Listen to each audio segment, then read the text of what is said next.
Welcome to Local Leverage, your competitive edge in business. As always, today's show is brought to you by PropertyRadar, the hyper-local lead generation platform for small local businesses. Today, we're sitting down with Ben Allgeyer, one of the sharpest foreclosure investors in the business, closing 4 deals a week by going all in on pre-foreclosure data. No list stacking, just pure execution on what really moves the needle. From pulling public records to managing tight auction timelines, Ben has built a repeatable system for finding, negotiating, and closing distressed deals at scale. Today, we're unpacking his foreclosure playbook, where leads come from, how he approaches sellers in crisis, and the exact process that keeps his pipeline moving week after week. So let's get into it. All right, Ben, well, welcome to the show. Yeah, thanks for having me.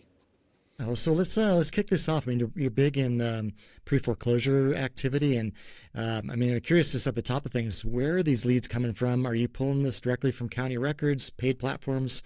How are you sourcing these opportunities? Good question. Yeah, so we used to pull them from all these paid platforms, and then started to realize that when you pull them from paid platforms, they're incentivized to give you leads because you're paying for their platform. So we decided to go straight to the source and started pulling them from county records, attorneys' websites. We still sometimes grab some, outliers off of auction.com, zome.com, some of those, auction websites, but mostly it's through the county, through local newspapers, and through those attorneys' offices. Yeah, and just so that the audience understands, I mean, you're doing like 4 transactions a week. Is that correct? That's Something like right. that? Yeah. So your volume of leads that you need and you're working through is pretty substantial. So yeah, it's a lot. So these public records, I mean, they're obviously a great way, a high leverage point to find opportunities, but how are you using filtering and other criteria to kind of cut through all the noise of those public records and find the most motivated and workable opportunities? Another good question. So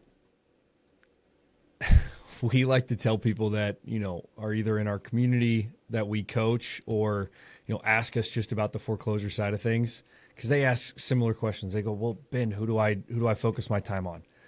You don't know anything about these people's situation until you have a conversation with them. So we're really big on at least trying to start the conversation with as many people as possible, because they may be upside down. You flip it to a short sale.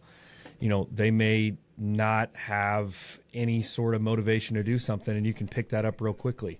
So having that conversation and at least starting the path towards figuring out, what they're looking to accomplish and seeing if there's a way that we can fit into that. That's how we kind of present ourselves to these homeowners of, hey, we may be able to help if you want help.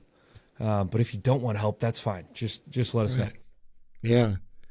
Our mutual friend, Dean Rogers, used to tell me that he loved going into the data to understand kind of the story behind the opportunity before engaging with it. And because he was saying oftentimes as he gets into a deal, that particular property owner might not want to disclose all the information, but if he understands through the data what the storyline is, it allows him to show up with a little bit more relevancy and empathy.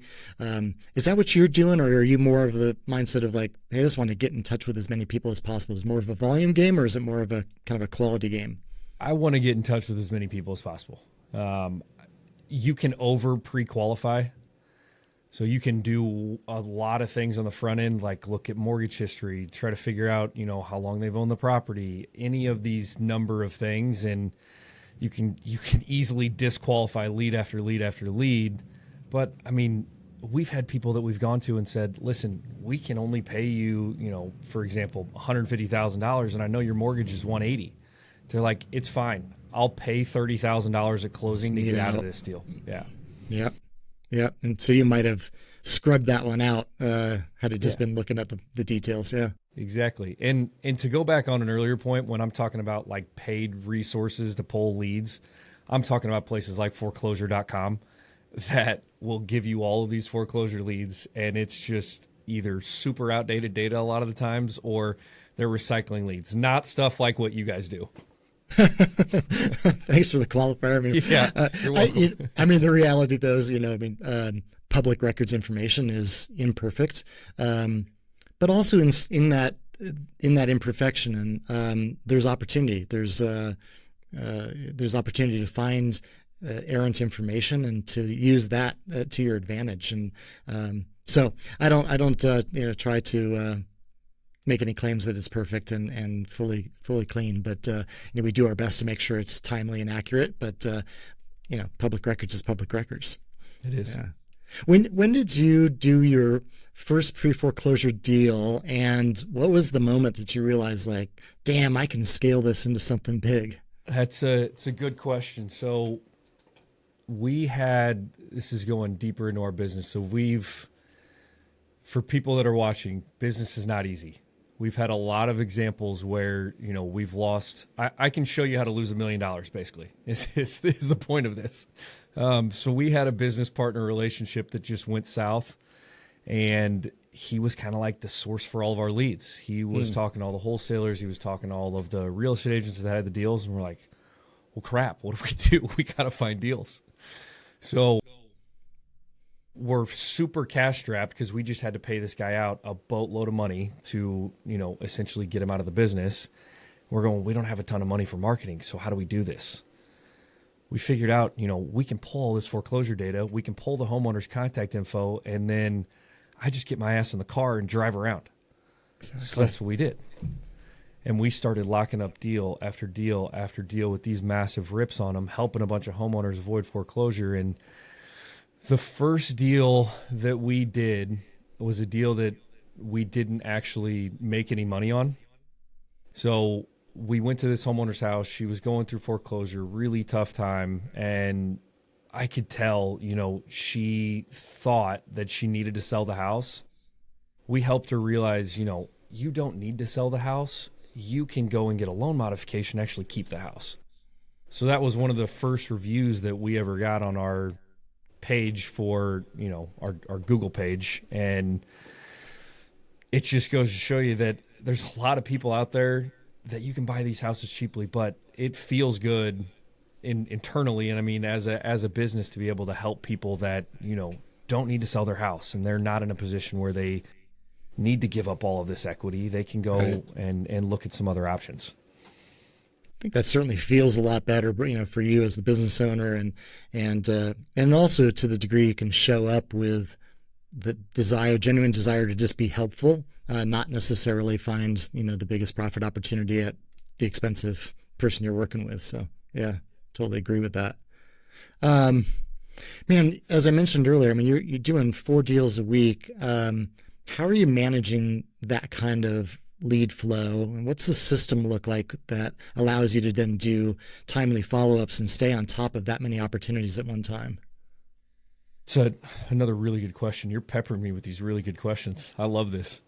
So it all starts on our business with a good CRM. So we're working with a guy named John Nolan, who actually built his own CRM called Pete. And we use that. We actually were in the very initial stages of him developing that. So we were able to put a lot of our own little touches on it at the very beginning.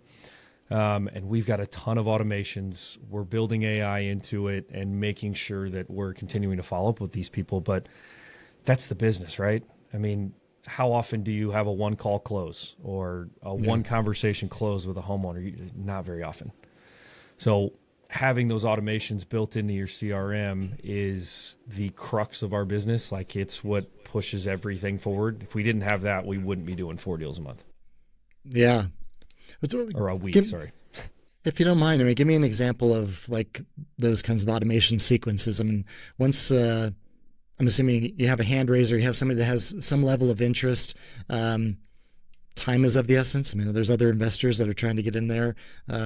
What kind of automation sequences are you running to not only just stay in front of them, but continue to move it forward and make sure that you're the solution for that particular homeowner?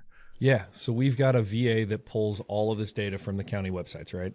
So every morning he's pulling all the data, and they immediately get a text message from us. They get an email from us, and then we call them.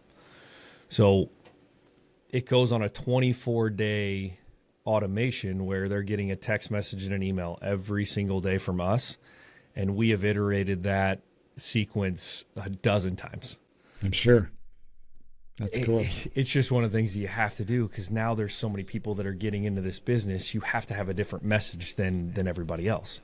And when you talk to homeowners, a lot of times you can get them to show you the text messages that they're receiving, and you can iterate off of those messages going, what do you like about this? What do you not? Right. Yeah. See what your competition's doing. So to that end, I mean, so often I see many investors just kind of lead with, oh, well, we can do cash and we can close quick. What are you saying that is helping you to stand out and demonstrate that you're different than the rest? So we found this certification a while back. It's called a Certified Distressed Property Expert.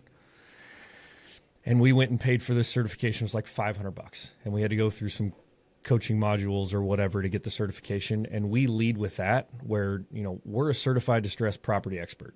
We know, how to talk to the banks. We know what questions they're going to ask. We give them resources. If they're going to talk to the bank, here's what you need to ask. Here's how you get to an actual decision maker versus just talking to the person that answers the phone and is reading off a script. So that's how we kind of lead is, hey, I noticed your lender scheduled the sale. Hopefully you have it handled. If you don't, we've been doing this for a long time and we have some resources that can help. Yeah, absolutely. That's cool. I think the certification gives some level of credibility and trust. That's cool. Sure. So in addition to the lender putting it for sale, what other signals are you looking for to identify pre-foreclosure? I mean, things like code violations and things like absentee owners. What else are you looking for to? And maybe beyond that, are you looking to for multiple criteria at one time, like stacking different distress signals? Yeah, we don't on the foreclosure side. We just look for, are they in pre-foreclosure? Are they in foreclosure? Have they had that notice? Because there's obviously in different states, you have non-judicial versus judicial foreclosures. Yep. So you've got some people that go straight into foreclosure, some people that have that pre-foreclosure period. So we try to get to the data as fast as possible. That's why we have our virtual assistant pulling that data so often every single day. He puts it all into this. He just shoves it into our CRM, finds their phone number, and goes and presses the automation to send them messages. But yeah, we're not trying to stack any of the data. Yeah. We're just trying to get to that conversation as fast as possible. That makes sense. Totally. And then when you're doing that, I mean, you're talking to people that are in a tough situation. Oftentimes they're embarrassed by it. They're stressed by it. They're behind on payments. How are you approaching those conversations with kind of the right amount of urgency as well as empathy to get it started and get it moving? That's the secret sauce of the business right there. It's art. it is. And it's, calling those things out. Listen, I know that you probably don't want to talk to anybody else in your family or your friends about this. Like, it's not a conversation that you're going to have around the dinner table. So let us have that conversation with you. You don't know us. Who cares, like, who we are? I mean, we're not going to blast your information online. We're just here to help. So if you can get the conversation started, these people will often just open up about their entire lives and tell you everything that's going on so that you can kind of make some sort of a deal work that makes sense for them. Because it's not always, you need to sell your house cash to me at a massive discount. Right. But still, it's so important to establish early trust. That's a very difficult thing. And it is. So I'm curious from your perspective, doing it well in such high volume, what do you see in most investors just get flat out wrong in those early conversations, and how are you learning from that and then continuing to improve your own approach? Yeah. Most investors will go to them and say, hey, saw your lender schedule the sale. I can give you a quick cash offer. Most people are like, well, I don't even know if I need to sell my house. Right. I can't. I was talking to a lady the other day, and I asked her, I said, well, what got you to respond to our message versus, she said she had 25 other companies reach out to her. She counted every single one of them. I go, what got you to want to respond to ours? She goes, well, it seemed like in your messages that you actually cared versus, just knocking on my door, sending me a letter saying, hey, I can give you a cash offer for your house. Yeah, there you go. I mean, right back to that. I think that empathy and genuine desire to help. And yeah. It's That's something cool. that's lost on a lot of people in this business. We get into this business because we think we can make a lot of money, and we can, but we can also help a lot of people. I think that's the correct orientation on it for sure. Yeah, it's funny, from our seat, of course we see, tens of thousands of investors and how they approach the business. And you're absolutely right. I mean, I see those folks that just go in super aggressive, like, you're in foreclosure, sell me your home. And that's, I don't know. I'm sure they get deals done, but it's, well, I don't think it's super effective long term. I don't think that that's scalable. And then secondarily, I mean, the damage it does to the industry and people that are, to your point, trying to be helpful and not necessarily just make a profit on every opportunity. Yeah. And a lot of those people are just wholesaling the deal anyway. And I mean, there's been a handful of people over the last couple of months who have called us and said, hey, I was under contract to sell my house with another investor. It's 3 days before my auction date, and they came back to me and told me they couldn't find a buyer. I didn't know they were trying to find a buyer. I thought they had the cash. And now these people are left high and dry, and they're going, what do I do? Yeah, no, exactly. Super stressful from that homeowner's perspective. So let's pivot a little bit to that, because I'm curious. I mean, with all these deals coming in, you're constantly having to make decisions about, do you wholesale this thing? Do you do novation on it? Do you hold it? I'm not sure what all your exits are, but how do you go through that process of evaluating what type of a deal it should be and how you're going to exit it? Yeah. So it really depends on what they need, right? If we've got a week until the sale date, we're not going to wholesale that deal. We have the financing lined up. We have a really good lender that will close quickly. And as long as the numbers make sense, which we've been doing this a long time and know that the numbers make sense if we're going to send him a deal, we will close on it. And then, a lot of the times we'll just wholesale the deal, clean it out, stick it back on the market and get it sold. But the thing to remember for all of the investors in the industry is you need to be transparent with the homeowner about what you're doing. If we're going to wholesale a deal, we'll tell the homeowner that. We'll tell them, listen, we do buy a lot of houses. We haven't gone to our lender and, asked him if this is a deal that he's willing to lend on. If he's not, what we're always going to do is make sure there's a backup buyer in place, because there's things that can happen, right? Our lender could get hit by a bus tomorrow, and then we would be leaving you high and dry at the closing table if he's not able to fund the loan. So we'll always put a second person in place, and that's essentially how we tell people, if we're going to wholesale the deal, that's how we're going to do it. We're going to make sure that there's a second party in place.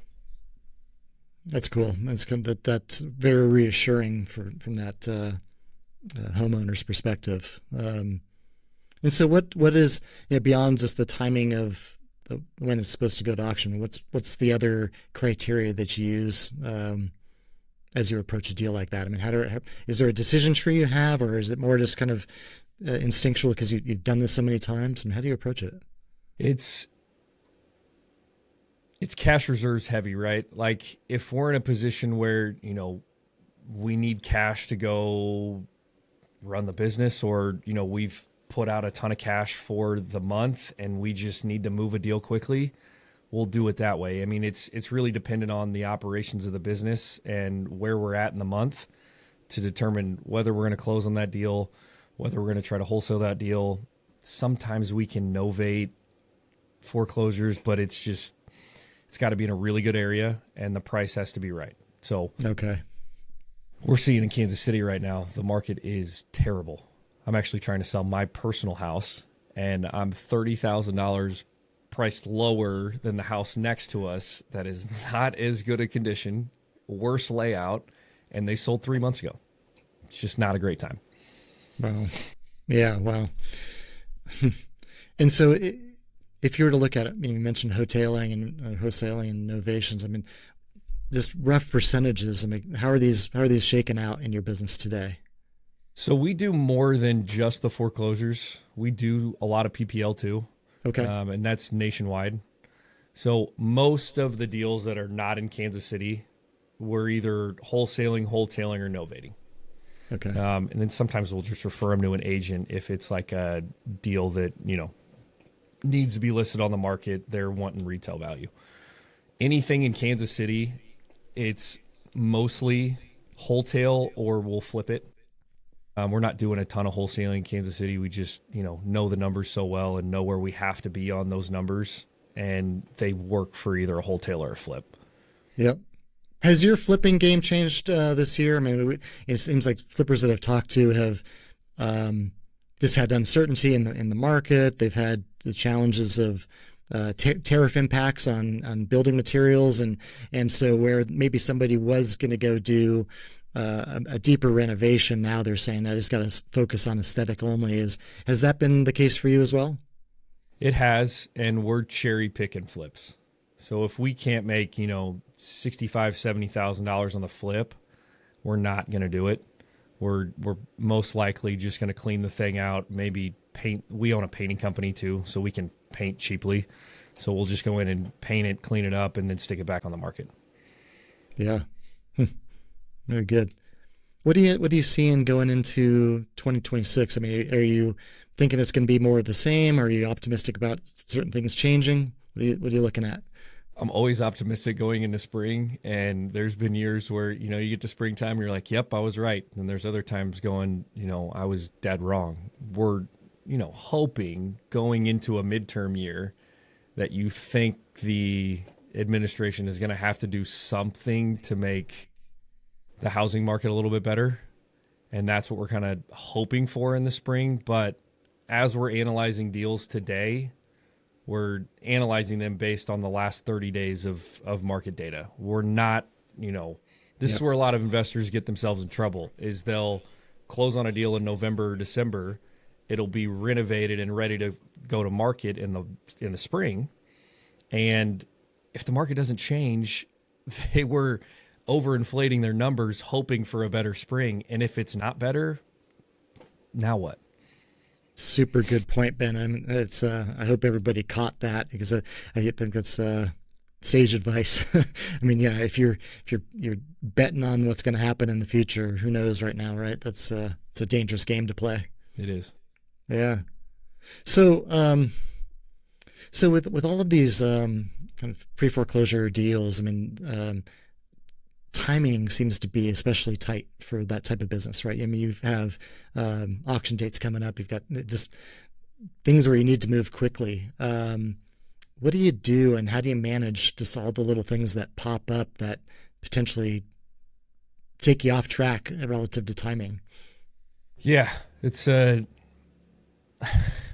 fun little game we play. Having a good title company is essential. We have worked with title companies in the past that we thought were going to be great partners. Didn't turn out to be that way. We've lost some deals because of that. So having a title company that understands the foreclosure process and understands how to go to the banks, make those phone calls, and are willing to help you through that, that's like the key point of what helps us do this many deals.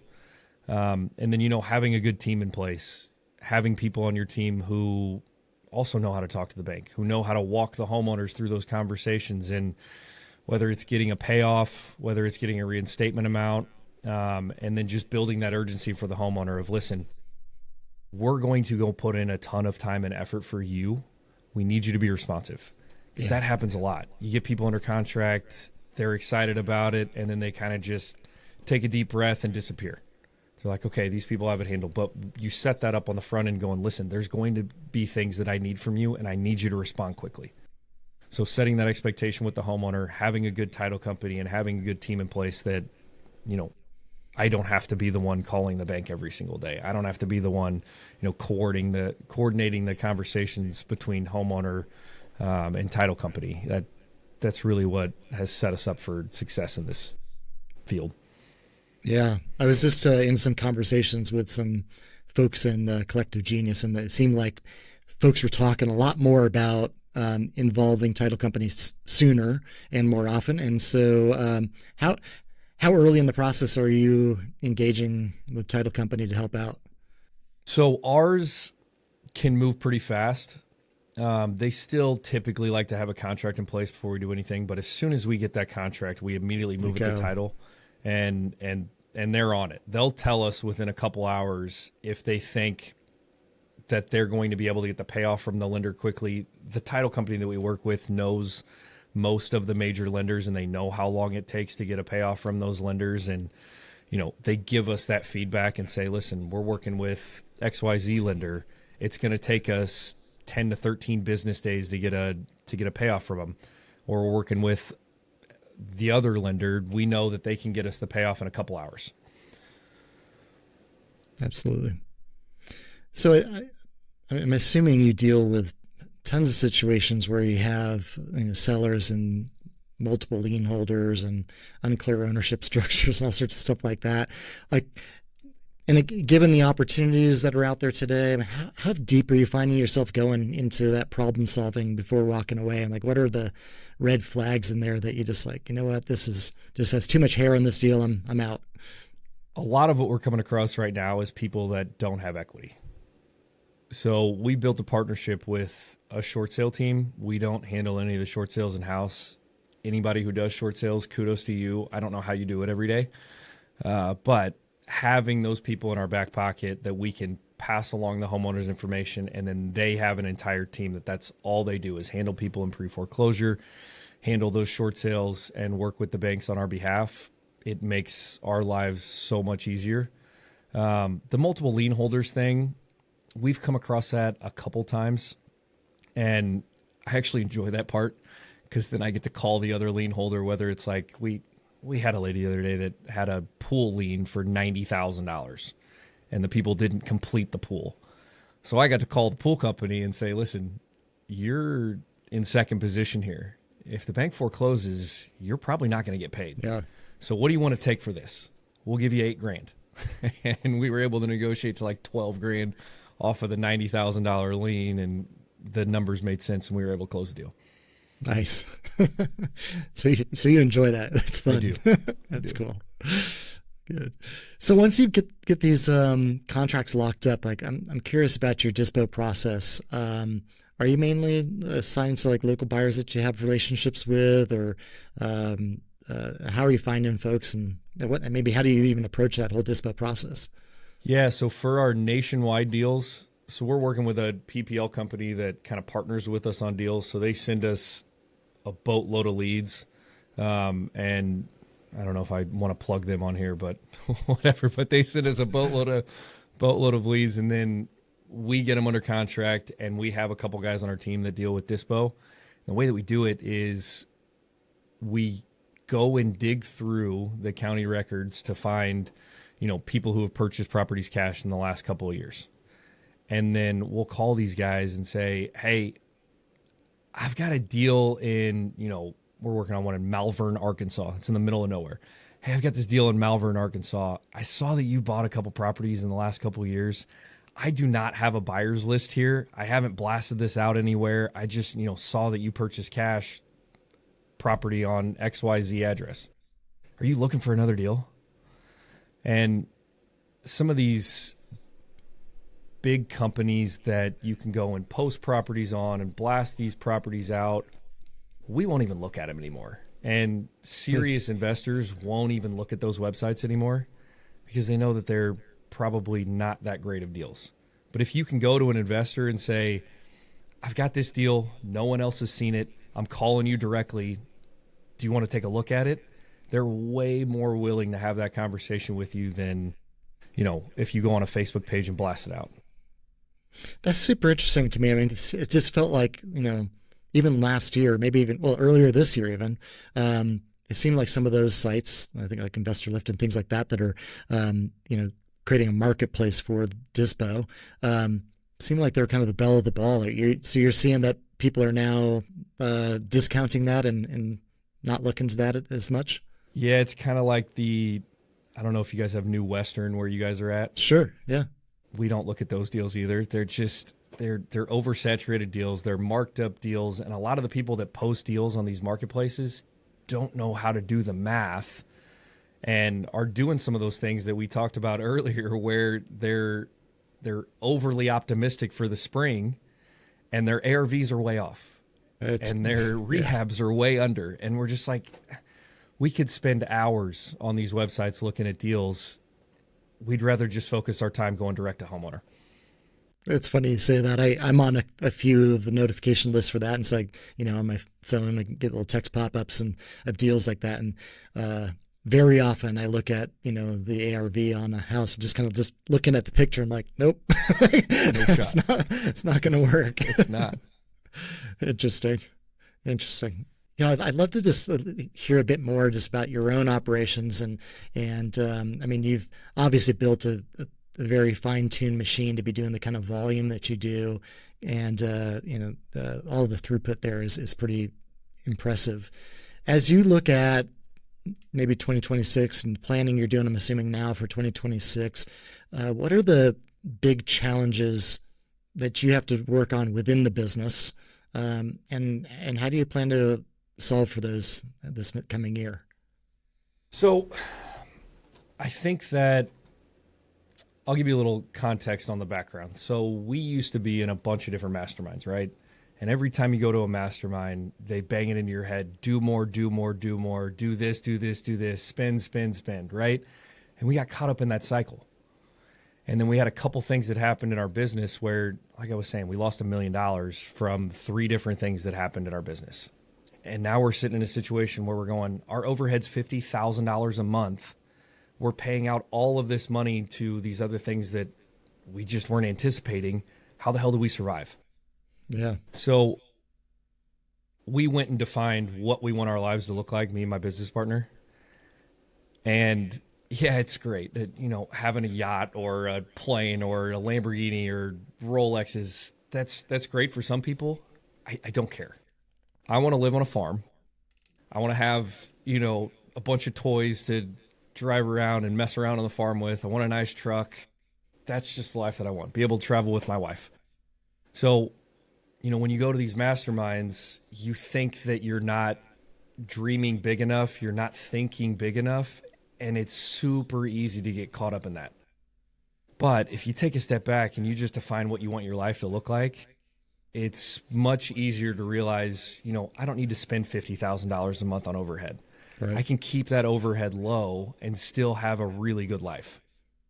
So going into 2026, it's all about simplifying. So where can we bring AI in to, cut down some of that overhead expense? How many deals a month do we need to do to where, we live the life that we want to live? Yeah, we do, 16 deals a month, but I have no interest in trying to scale to 20, 25, 30 deals a month. I don't care. I don't want to do that. Yep. Yeah, fair. And I think the other side of that, is that there's certainly the thought process that you can sell your way to success, right? Again, create more deals, can create more opportunity, and therefore you're going to create more profits. I mean, the other angle is you can just be operationally super strong and make sure that you're getting the most out of each opportunity, right? So there's kind of the operational excellence route, and there's the just sell your ass off route and make it up in volume. Yeah. And I don't know, my feeling, and we're an adjacent business, but I think the basic blocking and tackling and having operational efficiency and being really good there not only can serve you in the down times, but then in the times when things are booming, it's just that much better. I agree. Yeah. Yeah, and I mean that's kind of the focus for us is just figure out how to dial those things in that we need to dial in. The sales team, make sure the dispo team's taken care of, and then really just take care of our people. I mean, we've got people in the Philippines that work for us. They've got a freaking tsunami coming through in the next couple days. If our overhead was still crazy high, we wouldn't be able to support those people the way that we want to support them, the people that kind of run the back end of our business. So having that extra cash, that extra flexibility to go and send a couple $100s to those guys and make sure that they're taken care of, that's all we really want to focus on. And then for 2026, exit strategy is kind of where we're going next.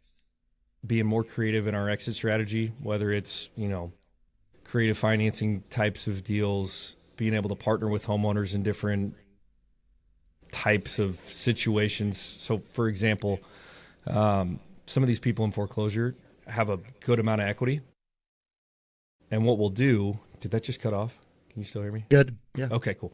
So what we'll do is we will purchase the house and then lease it back to them and give them the option to purchase it back in a couple of years. So we'll capture the equity on the front end and typically build their monthly payment into that equity and just throw it into an escrow account. And then they can work with our lender, they can work with our credit repair specialist and get themselves back into a financeable situation where they can potentially purchase the property back at a little bit higher of a price. Nice. You briefly mentioned just a couple moments ago looking at AI and implementing some AI solutions in the business for 2026. What are the areas of the business that are either repetitive or messy or manual that you want to automate using AI this coming year? I think everybody's getting a little more comfortable with talking to AI agents and having conversations with those, robots.